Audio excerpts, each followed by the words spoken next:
Oke, Assalamualaikum warahmatullahi wabarakatuh. Salam sejahtera semuanya. Di materi usaha dan energi ini kita akan membahas kaitan antara usaha dan energi ya.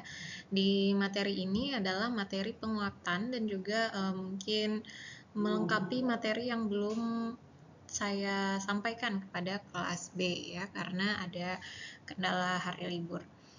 Nah, di sini usaha dan energi itu sangat berkaitan karena kita tidak bisa melepaskan hubungan antara usaha, bahwa usaha itu membutuhkan energi dan energi itu dan setiap usaha yang kita lakukan itu mengeluarkan energi. Nah, di dalam kehidupan sehari-hari biasanya usaha itu dikaitkan dengan segala tindakan yang kita lakukan walaupun tidak ada hasilnya. Tetapi dalam fisika, usaha itu dimaksud dengan kerja, di mana kerja itu harus menghasilkan perubahan kedudukan ataupun perubahan posisi dari benda yang kita lakukan kerja atau kita beri kerja, atau dalam bahasa mudahnya ketika sebuah benda ingin kita pindahkan atau kita ubah kedudukannya, maka kita harus melakukan usaha ataupun memberikan usaha kepada benda tersebut untuk berpindah tempat, baik berupa dorongan ataupun tarikan. Nah, sedangkan apabila benda ingin kita pindahkan, misalnya ke depan ataupun ke kanan, ke kiri, tapi kemudian kita ternyata malah menjunjungnya ke atas, maka dalam fisika itu dianggap tidak memiliki usaha atau usahanya nol. Kenapa? Karena di dalam fisika ada usaha di mana usaha itu dirumuskan sebagai gaya ataupun dorongan ataupun tarikan yang kita berikan kepada benda tersebut, di mana bendanya harus berpindah searah dengan dorongan ataupun tarikan tersebut. Jadi kalau semisalnya di sini saya analogikan ya, ada benda yang ingin dipindahkan sejauh S di sini, sejauh jarak S. Nah, kemudian bendanya ditarik dengan gaya tarik yang miring. Nah, kalau misalnya dia ditarik dengan gaya tarik yang miring, maka akan muncul sudut di sini antara jarak perpindahannya dengan gaya tariknya.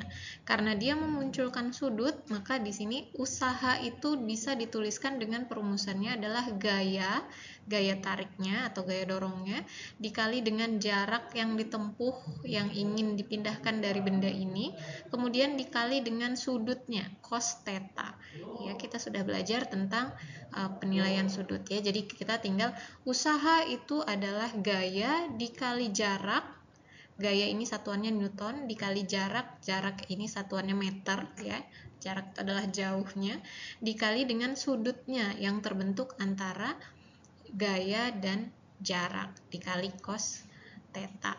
Nah, inilah yang menentukan apakah usahanya untuk menarik si tas ini dia harus lebih besar atau lebih kecil gitu ya. Jadi energinya lebih besar atau lebih kecil itu bergantung dengan sudut yang dimiliki oleh si gaya tarik ini.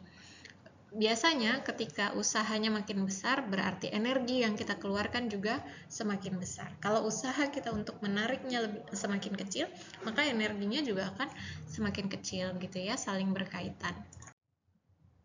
Nah, inilah kenapa tadi usaha dinyatakan nol gitu ya, dinyatakan sia-sia kalau misalnya ingin dipindahkan ke depan tapi ternyata bendanya malah diangkat.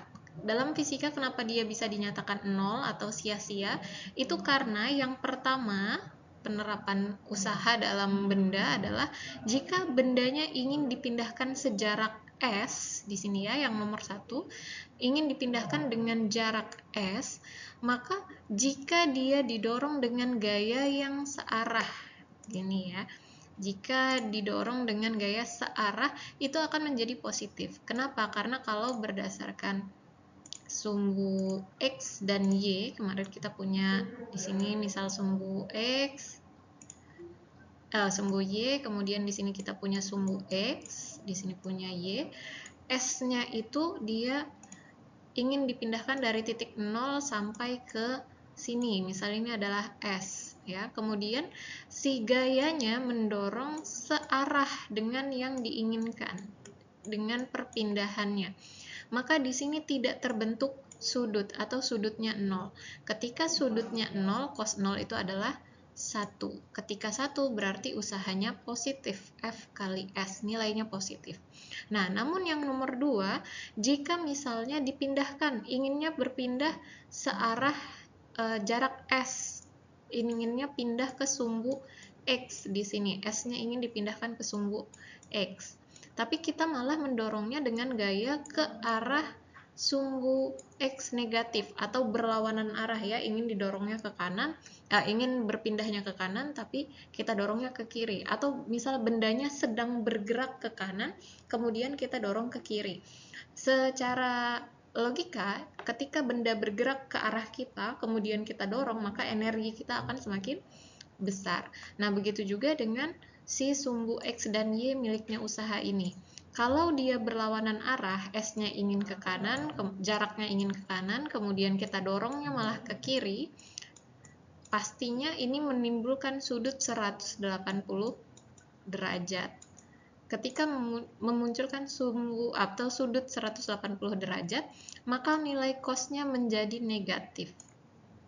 Nah, nilai negatif ini menunjukkan bahwa usaha yang kita lakukan itu berlawanan arah dengan perpindahan benda, maka nilainya negatif. Jika bendanya sedang bergerak ke arah kita, maka bisa jadi kemungkinan energinya akan semakin besar, atau mungkin usaha kita akan kalah dibandingkan gerakan benda yang sedang bergerak ke arah kita gitu ya. Itu yang menentukan nilainya menjadi negatif.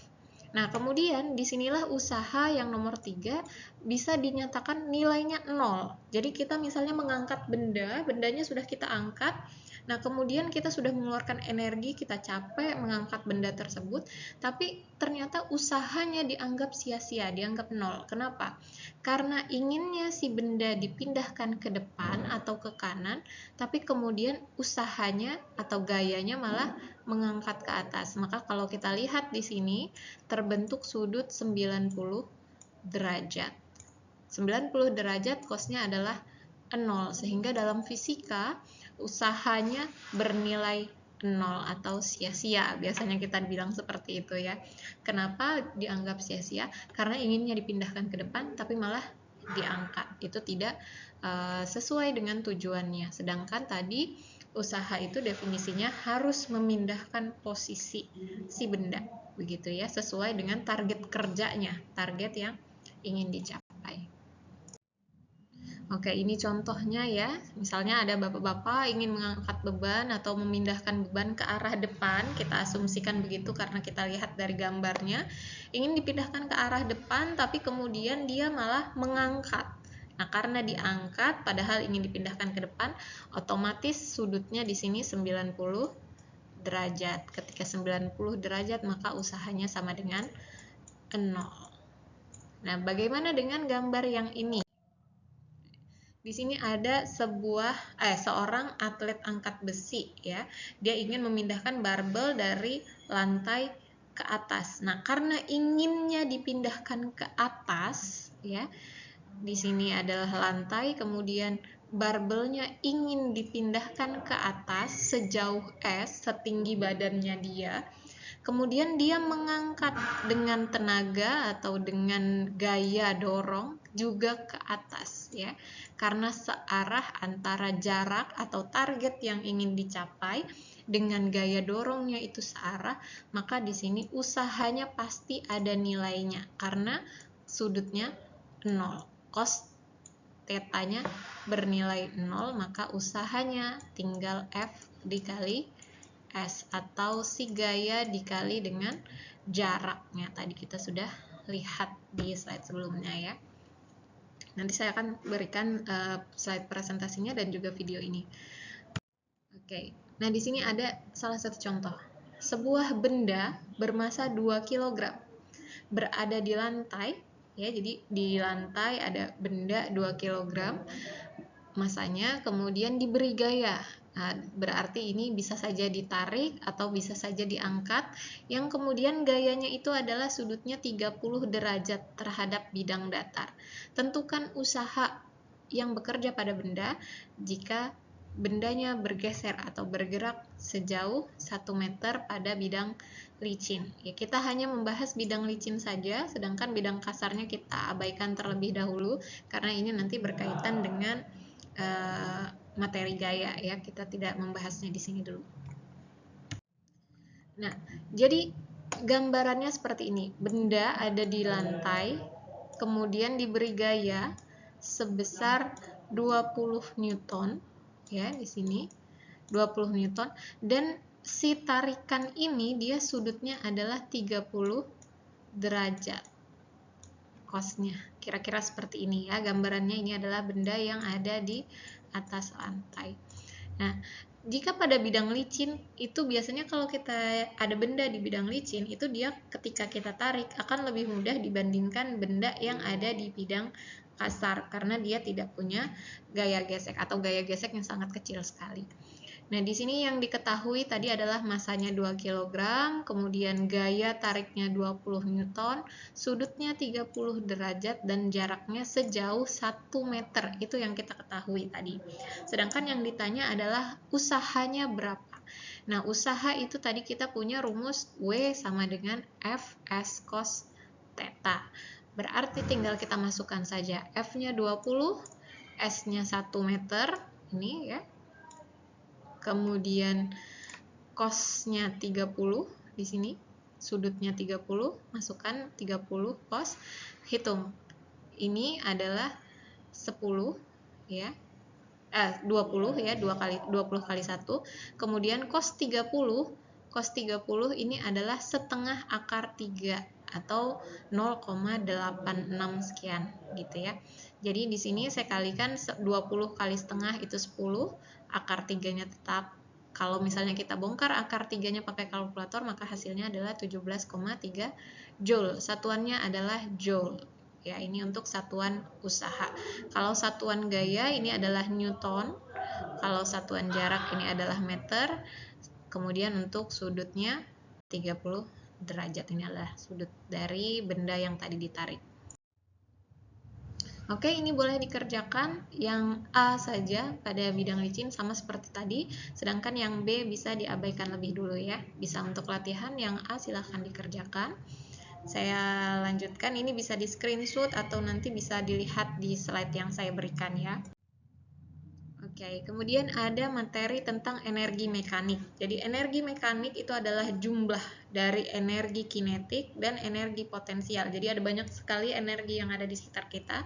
Ada energi listrik, energi panas, energi dari air, energi dari tumbuhan, dan lain sebagainya. Namun seluruh energi tersebut diklasifikasikan menjadi dua, yakni energi kinetik dan energi potensial. Energi kinetik adalah energi yang muncul karena adanya gerak benda. Jadi ada benda bergerak. Nah, itu karena ada kecepatan gerak. Itu energi kinetik. Sedangkan energi potensial adalah energi yang muncul karena ada perpindahan atau perubahan kedudukan benda. Misalnya bendanya tadi bergerak, berarti kan dia dari sini pindah ke sini. Karena ada perubahan dari sini ke sini, pindah, maka dia menjadi energi potensial. Nah, ketika dua energi ini terjadi, ada benda bergerak dengan kecepatan tertentu dan perubahan posisi, maka namanya berubah menjadi energi mekanik. Karena dia adalah jumlah dari energi kinetik dan energi potensial yang terjadi pada sebuah benda, gitu ya. Nah, dituliskan seperti ini ya. Energi mekanik adalah energi kinetik ditambah energi potensial. Sedangkan energi kinetik di sini rumusnya adalah setengah mv kuadrat. M itu massa, V itu kecepatan. Ya. Kemudian energi potensial adalah massa dikali gravitasi dikali dengan H. Ini adalah ketinggian. Di mana gravitasi ini silahkan digunakan 10 meter per second kuadrat. Ya, jadi silahkan gunakan gravitasi 10 meter per second kuadrat, kecuali apabila dalam kasus atau dalam problem itu diketahui nilainya 9,8, itu silahkan digunakan apa yang ada di dalam kasus, di dalam problem. Tapi kalau misalnya tidak diketahui, maka silahkan gunakan 10 meter per second kuadrat. Ya, sehingga dari energi kinetik ini dan energi potensial, kemudian saya masukkan ke dalam energi mekanik persamaannya. ketika saya gabungkan di dalam energi mekanik, maka energi mekanik itu berarti rumusnya adalah setengah dari massa dikali kecepatan kuadrat dikali V kuadrat ditambah dengan massa dikali gravitasi dikali ketinggian. Ya, ini silahkan dituliskan ya. Massa satuannya adalah kilogram, kecepatan adalah meter per second, kemudian gravitasi adalah meter per second kuadrat, dan ketinggian ini adalah meter.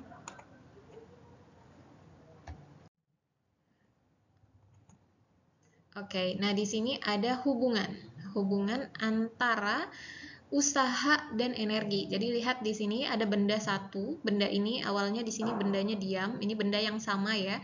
Ini adalah kedudukan pertama atau posisi pertama. Kemudian kita analogikan kita dorong dengan usaha sebesar F atau gaya dorong sebesar F sehingga dia bergerak ke atas menjadi kecepatan kedua. Yang tadinya di sini bisa saja dia diam atau dia sedang bergerak pelan begitu ya. Kemudian kita dorong, maka dia bergerak lebih cepat. Ketika dia bergerak lebih cepat, berarti ada energi yang terjadi di situ untuk mempercepat dia bergerak. Itu yang ingin kita ketahui. Berapa energinya di sini? Apakah usaha yang kita berikan memberikan energi sebesar apa? Apakah energinya sama atau energinya berbeda dengan gaya yang kita berikan? Logikanya harusnya ketika kita mendorong benda, besarnya usaha yang kita lakukan, energi yang kita lakukan, ini setara dengan energi yang diterima untuk benda tersebut bergerak. Maka di sini saya tuliskan Fs atau ini usaha ya. Usaha di sini adalah usaha sama dengan energinya. Energi mekanik yang digunakan atau dipakai atau terjadi pada si benda ini. Nah, di sini dilihat benda ketika di awal bendanya punya posisi, punya H1. Kemudian dia punya kecepatan. Bisa jadi dia punya kecepatan atau sebenarnya dia diam. Berarti itu nanti hanya berpengaruh pada nilainya saja di sini ya. Tapi dia pasti selalu punya kecepatan. Kalau misalnya dia diam berarti kecepatannya 0, tapi kalau misalnya sedang bergerak berarti punya kecepatan. Kemudian kita dorong dari energi mekanik yang dia miliki pertama kali, kita dorong punya kecepatan yang makin cepat gitu ya. Nah, karena makin cepat berarti energi yang kita berikan tersebut membuat dia makin cepat begitu ya. Nah, yang kita ingin tahu adalah yang membuatnya makin cepat itu energinya besarnya berapa. Maka di sini energi di posisi kedua, misalnya ini tadinya energi pertamanya hanya 10 joule untuk bergerak, atau misalnya 10 joule sehingga dia terlihat seolah-olah diam begitu ya. Nah, kemudian kita dorong dengan kekuatan atau gaya dorong tertentu. Nah, ketika kita dorong dia jadi bergerak dengan energi sebesar 30 joule misalnya. Berarti kan ada 20 joule yang terjadi. Nah, itulah energi yang setara dengan dorongan atau gaya atau usaha yang kita lakukan. Sehingga di sini dituliskan energi mekanik yang kedua setelah kita dorong tadi dikurangi energi mekanik yang pertama yang belum ada usaha yang kita lakukan atau belum ada dorongan. Sehingga masukkan nilainya atau masukkan persamaan dari energi kinetiknya sehingga usaha atau F kali S ini akan setara dengan setengah mv2 kuadrat ya. Di sini ada tanda 2. Kenapa tanda 2? Karena dia adalah kecepatan kedua di posisi kedua ditambah mgh2 energi potensial di posisi kedua di kedudukan kedua dikurangi. Nah, dikurangi dengan posisi yang pertama ataupun kecepatan yang pertama. Itu adalah setengah mv1 kuadrat plus mgh1. Ini bisa ya, silahkan ditandai rumus ini. Nah, saya langsung ke contoh. Berapakah usaha? Nah, berarti langsung yang ditanya adalah usahanya W. W-nya berapa usaha yang dilakukan jika sebuah mesin bergerak dengan kecepatan awal. Kalau misalnya sudah dibilang kecepatan awal, ini otomatis dia V1. Maka di sini saya tulis V1 ya, kecepatan awal. Dan dipercepat menjadi, nah kecepatan awalnya 3 meter per sekon, kemudian menjadi 6,5. Berarti kalau ini V1 maka ini otomatis V2 karena menjadi, dia adalah kecepatan kedua. Di sini ditulis kecepatan kedua, V2 sama dengan 6,5. Jika massa mesinnya adalah 20 kg, saya tuliskan massa adalah 20 kg dengan lokasi yang berubah dari ketinggian, dari berarti ini adalah ketinggian awal, berarti saya tuliskan sebagai H1 ketinggian awal 2,5 menjadi 10 meter per sekon. Berarti dari 2,5 menjadi berarti ketinggian kedua. Sehingga diketahui ketinggian satunya 2,5, ketinggian duanya 10 meter. Usahanya berapa? Tadi kita punya rumus Fs sama dengan setengah mv kuadrat plus mgh2 dikurangi setengah mv1 kuadrat plus mgh1.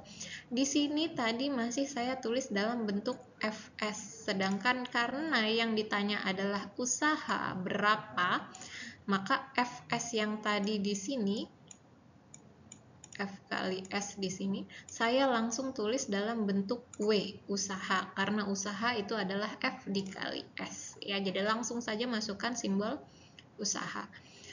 Usaha adalah setengah mv2 kuadrat plus mgh2 dikurang energi mekanik yang pertama, setengah mv1 kuadrat plus mgh1. Masukkan nilai yang tadi kita ketahui ya, sesuai dengan huruf-huruf ataupun simbol yang ada di sini.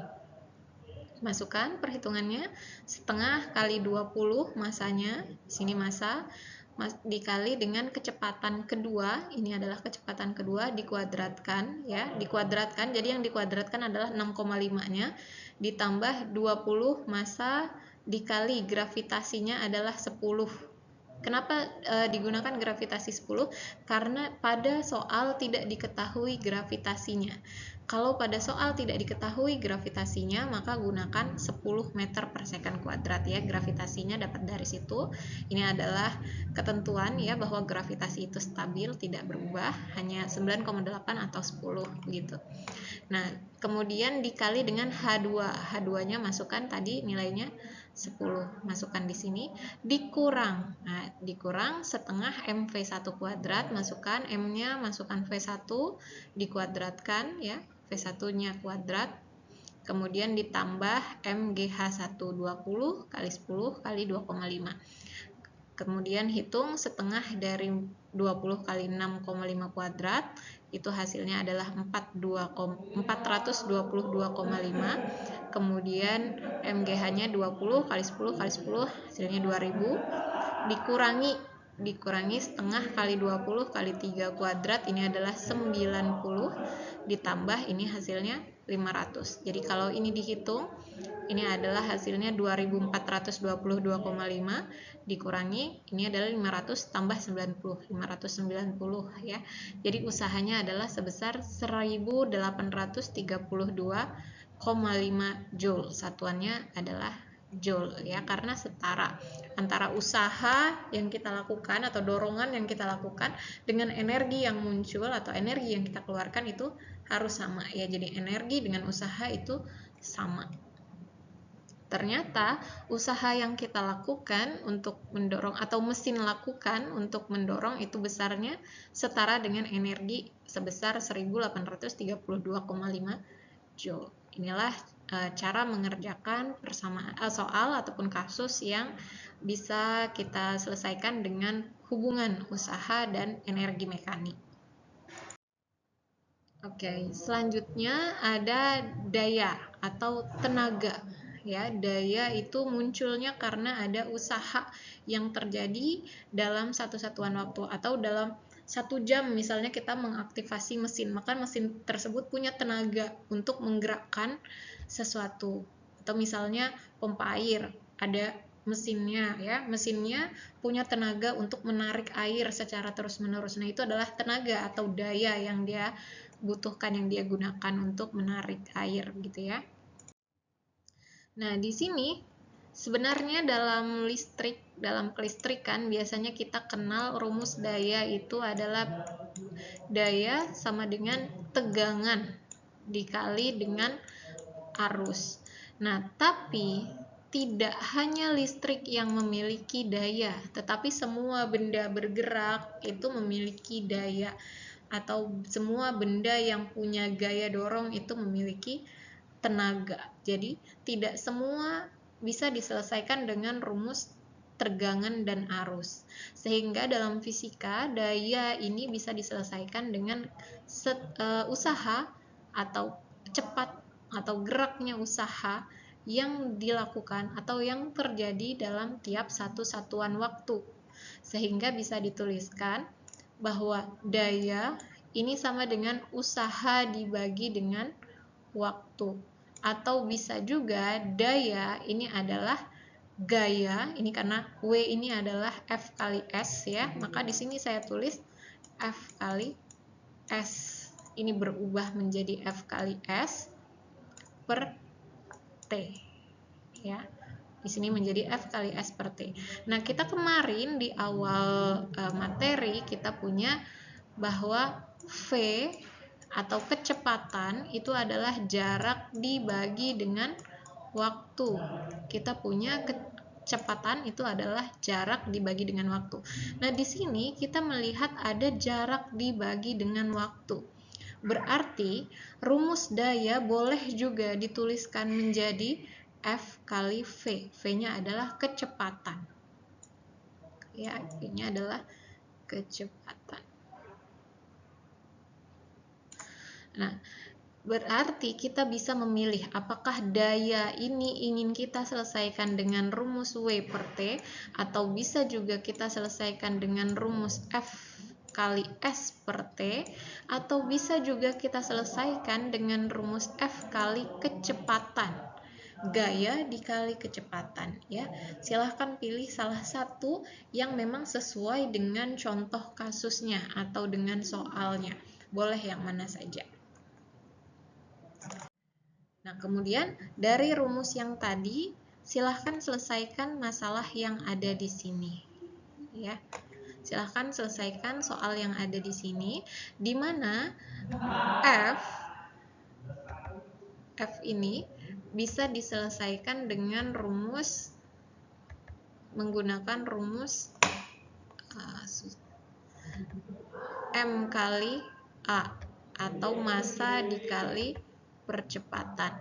Atau dalam kemarin dalam gerak kita ketahui jika bendanya bergerak naik, maka yang membuat dia semakin lambat atau semakin cepat itu adalah gravitasi. Berarti boleh kita gunakan di sini gayanya adalah massa dikali gravitasi. Ya, agak sulit nih ya nulisnya.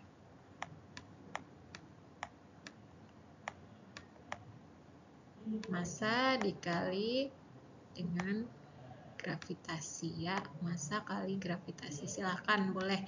Jadi tadi sebelumnya di daya kita punya W daya sama dengan W atau usaha per waktu. Boleh juga kita ganti dengan F kali S per T. Nah, F kali S per T jika pada soal nomor 1 F-nya tidak diketahui, gayanya tidak diketahui, maka bisa pakai massa kali percepatan atau massa kali gravitasi. Ya, silahkan untuk menyelesaikan nomor 1. Sedangkan untuk menyelesaikan nomor 2, di sini bisa langsung kalian kalikan saja. Ini hasilnya langsung ketemu ya. Oke, kemudian ada efisiensi. Di mana efisiensi ini adalah tolok ukur atau standar atau acuan untuk menghasilkan konversi energi.